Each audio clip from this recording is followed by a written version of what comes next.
श्रीरामनवमी निमित्त पवन ग्रुपच्या वतीने राम जन्मोत्सव निमित्त या ठिकाणी येणाऱ्या भाविकांना साबुदाणा खिचडी केळी महाप्रसाद वाटप।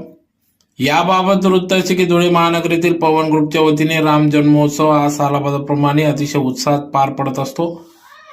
दरवर्षी मोठ्या उत्साहाने धूमधडाक्यात राम जन्मोत्सवानिमित्त या ठिकाणी विविध कार्यक्रमांचे आयोजन पवन ग्रुपच्या वतीने करण्यात येत असते। या प्रसंगी आज दिनांक 17 एप्रिल 2024 रोजी श्री राम मंदिर आग्रा रोड या ठिकाणी भव्य स्वरूपात येणाऱ्या भाविकांना, या रामाचे दर्शन घेणाऱ्या भाविक त्याचबरोबर गडावर जाणाऱ्या भाविकांसाठी देखील या ठिकाणी साबुदाणा खिचडी केळी वाटप करण्यात आले। यावेळेस माजी आमदार राजवर्धन कदमबांडे यांच्या हस्ते तसेच ज्येष्ठ शिवसैनिक, शिवसेनेचे महानगर प्रमुख तथा